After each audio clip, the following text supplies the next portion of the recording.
જે પ્રકારે આજે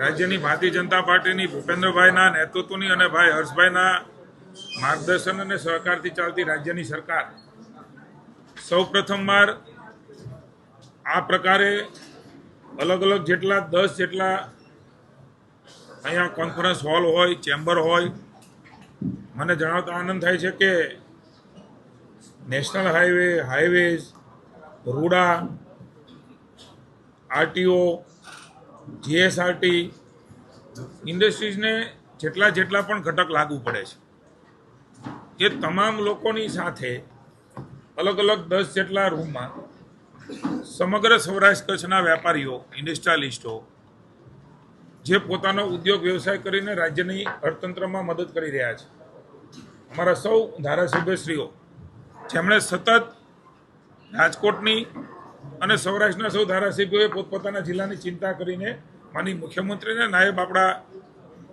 માનનીય મુખ્યમંત્રી હર્ષભાઈ જે ઉદ્યોગ પ્રધાન પણ છે એમને વાત કરી અને એમના કારણે સૌ પ્રથમવાર આ પ્રકારે એક ઝોનની અંદર રેવન્યુ એસીએસ આવે, ઇન્ડસ્ટ્રીઝ એસીએસ આવે, તમામ અલગ અલગ ડિપાર્ટમેન્ટો, હું તમને ગણાવું તો 22 જેટલા ડિપાર્ટમેન્ટો, એમના અધિકારીઓ, એમની સાથે એમના પ્રશ્નોની અને આગામી રોડમેપની ચર્ચા થાય.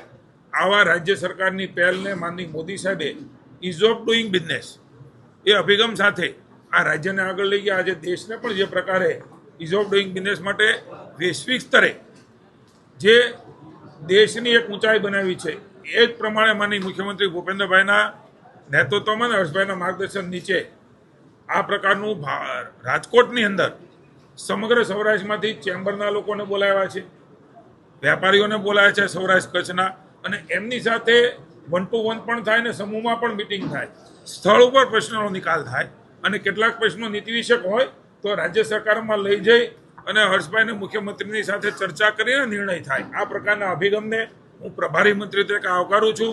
રાજ્ય સરકાર ભૂપેન્દ્રભાઈ અને નાયબ આપણા મુખ્યમંત્રી હર્ષભાઈને હું સૌરાષ્ટ્ર કચ્છ વતી ખૂબ ખૂબ આભાર માનું છું અને અભિનંદન આપું છું. Thank you.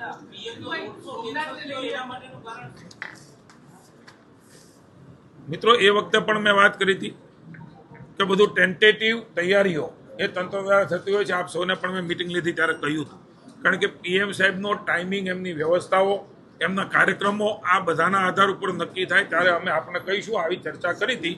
સ્વાભાવિક છે એનો સમય બચે અને આપણને જાજો સમય મળે એ પ્રકારે મોદી સાહેબ હંમેશા જાજામાં જાજો સમય એની ફળશ્રુતિ કેવી રીતે મળે. એટલે અત્યારે જે હજી પણ ટેન્ટેટિવ છે કે કદાચ એ સીધા જ હેલિકોપ્ટર દ્વારા જે સ્થળ છે મારવાડી ત્યાં પહોંચે, જેનાથી આપણો ખૂબ મોટો સમય એ આવનારા સમયમાં સૌરાષ્ટ્ર કચ્છનો જે રોડમેપ બનવાનો છે, જે ઇન્ડસ્ટ્રીઝ, જે અલગ અલગ દેશના લોકો આવી રહ્યા છે, હર્ષભાઈ હમણાં વાત કરી એમ આખો કાર્યક્રમ એ સૂચિત છે. એ કાર્યક્રમ નક્કી થાય એટલે આપને પુનઃ એકવાર જણાવવામાં આવશે. પણ આનંદની વાત એ છે કે મોદી સાહેબ એ સૌરાષ્ટ્ર કચ્છના રિજિયોનલ વાઇબ્રન્ટ સમિટમાં આવી અને નવી ઉર્જા, નવી દિશા અને નવો વિકાસ આપતા જવાના છે. Thank you. જી,